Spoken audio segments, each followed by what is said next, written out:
What's good, YouTube? And welcome to BANLIST buys, continuing with really, you think Baroness is coming back? Is it all the new Synchro support? The OG collector rare in specific is getting hard targeted and focused, while there's a quarter century secret rare, there's another version of a collector rare, but yeah, people have settled on this, and look at the sales, so many going on September 2nd and the 1st here, just all of a sudden piling in and on with that call, and the lowest near mint is now around $33 and quickly goes up from there.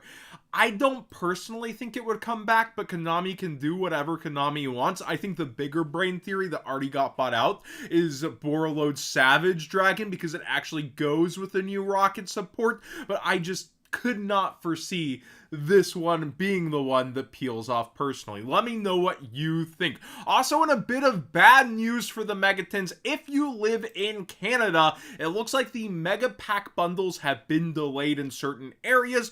I have not heard of anything like this affecting North America. Dear partners, we have to pass along unfortunate news regarding the delivery of all 2025 Mega Pack bundles into Canada. This delay is due to issues at the Belgium printing facility, which Konami was not aware of until late last week. I have heard, I think, that they're getting EU print up there because of tariffs and customs. Pretty crazy world we live in. The good news is that the product has since shipped to us and is arriving via air freight. We are expecting to receive the shipment early next week and will dispatch all orders that same day. We apologize for this unfortunate situation and will do our best to ensure we turn this product around in record time to you all. Thank you for your understanding and continued support.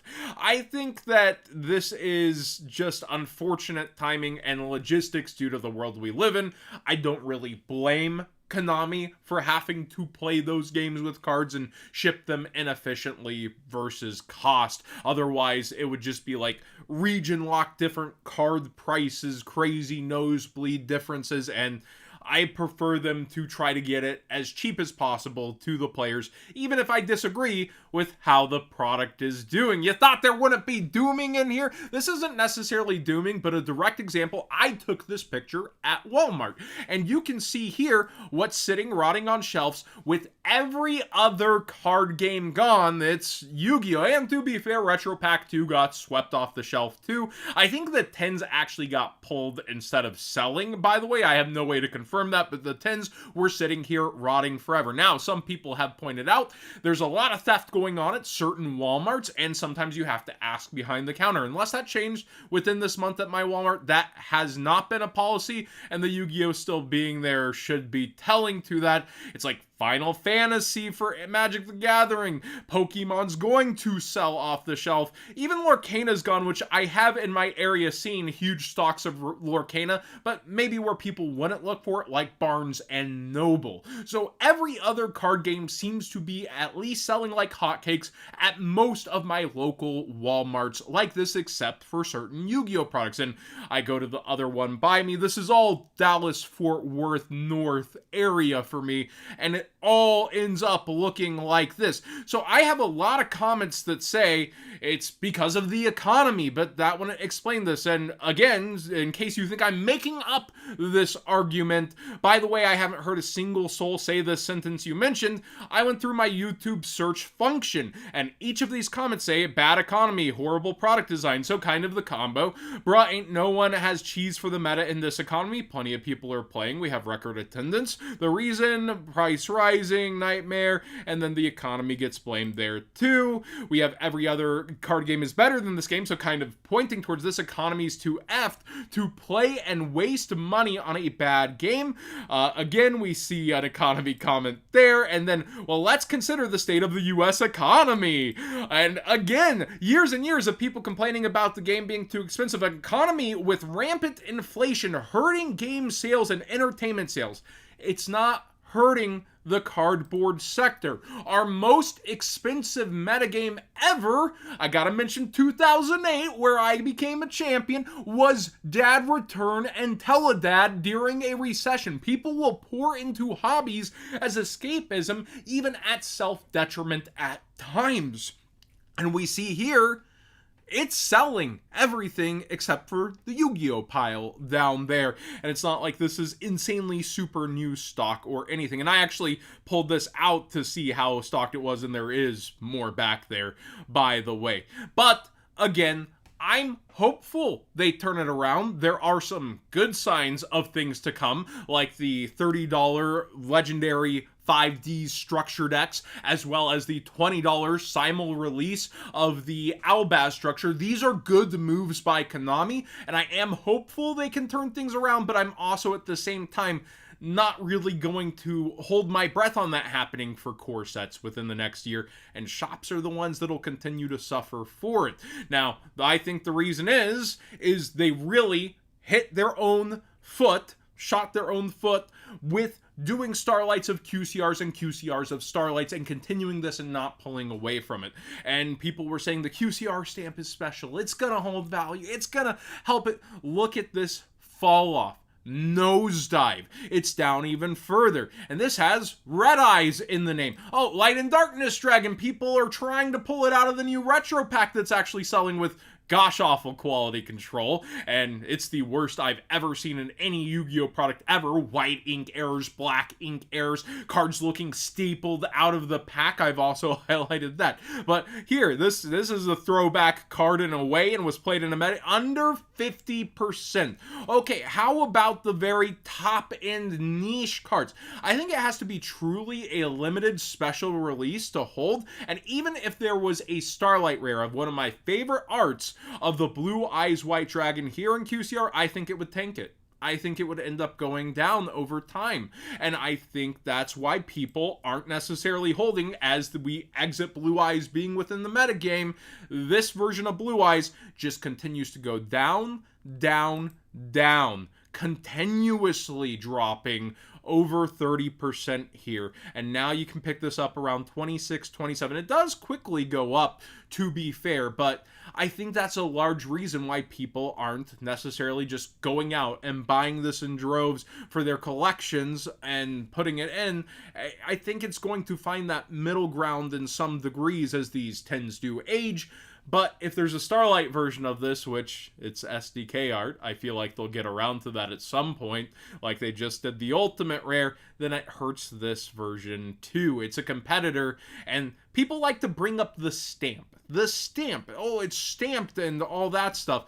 They're doing all sorts of new stamps. Here's the emblazoned, as I once said, but emblazoned version of Kitchen Dragon made back here. And then we've got YCS stamps, WCQ stamps, World stamps. They're stamping everything, and only a couple of those stamps are going to end up being revered. It's obvious that you having the emblazoned version of the Dragon Maids isn't the greatest, even though it's Dragon Maids, and those had early buyouts, none of them really held. But here we do have a Worlds version, and I still consider these a stamp to some degree, and it is interesting because people are eating this one up like hotcakes for its special art, and I gotta admit, it looks good. It looks really good. I like the Ultra over the Secret Rare that has 5 times value. There's rumors, I would like to emphasize rumors, that this is not in the EU print for the Secret Rare. Let me know if you've seen any over there. But we already have a sale at $700 freaking dollars on that. But that's just one person and their money spent. That doesn't determine a market, but that's how people are trying to line up now. This version's 175, 185, etc. lowest.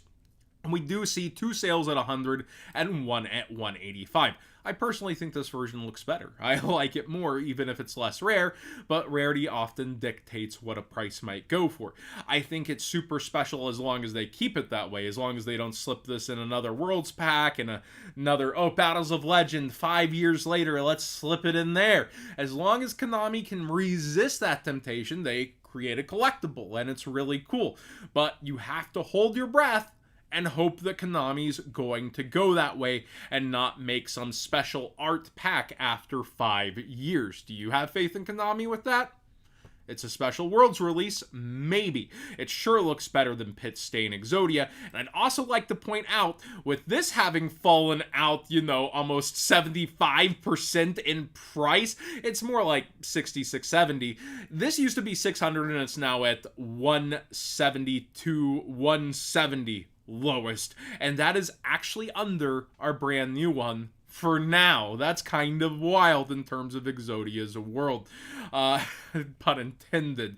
I do think that Worlds is an interesting conversation because last year's Worlds pack and how people are feeling about quarter century secret rares right now is only at $100, and I think I bought mine at $125 because Swords of Revealing Light, one of my favorite cards. Yes, I still buy into some modern Yu-Gi-Oh! And I will have that Swords as part of my collection, and Doom Caliber Knight is also one of my favorites of all time. I think with this, it just states how people feel about that rarity versus the new one. It's already going at $250 for the most part, and it is selling. People want that Breaker, Mirror Force. You can argue those are more iconic cards to some degree. I think Swords is insanely anime iconic, but so is Breaker with the monster card moment. Mirror Force is absurdly meta and as well anime relevant. So yeah, you could actually say that this one has more going for it, but it also has that special art Breaker that's been promoted into Master Duel, and other formats are going to use that Breaker, so people will actually rip this open to play with. I think that this is probably one of the better Worlds envelopes that we've seen lately, and that's why this one is floundering in so much comparison. This started at like, I think 150 to 125 and is kind of settled down, and usually a new release makes this one go up, but it's just sitting there kind of stinking at the moment. It doesn't mean it can't go up, but that's how people feel right now about those stamps. And a lot of people, my point to bring together, argue that stamp equals value. I don't think so. Lunalight was doing well at Worlds, and heavy polymerization went up in part due to that, and has really risen in price, almost tripled up. Invoked Kaliga is being played for multiple decks, I believe. I think it's Draco Tail, and in the future, with the new support branded, maybe making it as well. Somebody was talking about combos in the Discord. So the secret rare version out of Fusion Enforcers, starting to rise up in price. It's nothing too crazy, but it's notable it's going up. Crystal Clearwing over Synchro Dragon is spiking even further. We started talking about it at this first spike. It started to settle, and it's going again as it has missed the 10s, it seems, and other crystal cards got reprinted. But if you look at the highest end and how we talk about QCRs, nothing but down. Very interesting. Under market price. Plenty of them at 19 to 18 when it was 20 just a bit ago. And you can see it's continuously just fallen and fallen and fallen. So people only want access to this card so far. They're not necessarily biting on highest rarity just because it missed the 10s. Speaking of missing everything, Pulling the Rug is starting to go up further in price for different versions, because it just seems like Konami's not looking at this old Strike of Neos card. One of my favorite sets, changed my life. But jokes aside, this is really just crazy how it actually has missed all the promotions and nostalgia sets. Also, Royal Magic Library, this is mainly used for degenerate stats, so I get why they might gloss it over. We see that it was going down, and now the lowest near mints are near $6, so that's the super rare version. I think the only holographic version of it, and the only upgrade from common. So people are starting to actually go and bite into sectors of our collector market again, and that's typically a good sign. And a very interesting one is speed duels, namely tournament pack, as well as we see some movement on secret rares here and there that either got hollow upgrades that are extremely hard to get, or like the secret rare just looks super nice. I think there's one reason for speed duels for the average pass format duelist, and that's the card stock. So many people debate on the stamp here as being a detractor as we talk about stamps. They don't like how it looks in large, but the card stock is oh so creamy compared to our typical releases. Giant Rat here is probably for GOAT format, and it's towards $40 freaking dollars and has been slow climbing. I think this is very natural movement, but it only has 6 listings. You got a secret rare out of, you know, Yugi's world back in the day, and it's slowly gone up too, so it's not like they're all sitting there, but people are willing to spend that much more on a technical rarity downgrade because it says tournament pack and for that card stock. Creature Swap is in a similar situation where it's starting to go up. Look at how few listings there are. $26 plus quickly $30, and it's actually got a few sales going, some down to 10 for light play, but near mint at 27. I again think this is kind of natural in terms of a lot of their player base is probably deflated with speed duels being put on indefinite hiatus, if not dead, by Konami. And so I don't think a lot are looking to just list their cards into the market or necessarily looking over there. And GOAT players are slowly still eating into the market. That was in the last video, actually, or last two videos, where people were like, oh, the GOAT market, it's not impactful. We talked about how when it had official support, everything went crazy. And now, slowly, people are eating some stuff up. Yet, Tournament Pack 1 continues to flounder and fail. Dark Magician Girl has been bought out oh so many times, and it continues to sit and rot under $3. But I think when we're talking about this, it's just interesting to watch the meteoric fall off of a Blue Eyes White Dragon through all the special Blue Eyes stuff that just happened, and it used to be $80, and now it's like barely around $10. So it's not just that word Tournament Pack that's doing it, yet some weird cards are moving, like Serpent Knight Dragon. Who's after this? Rex Raptor? This is at $20 lowest, has an $18 sale, has another $18 sale, and there went the ones at $14. So there's weird, extremely weird movement over here, but it's also extremely weird quantities that allow this kind of difference in the market. So I'm not telling you to go rush out and get speed duel cards because they're going to go to the moon.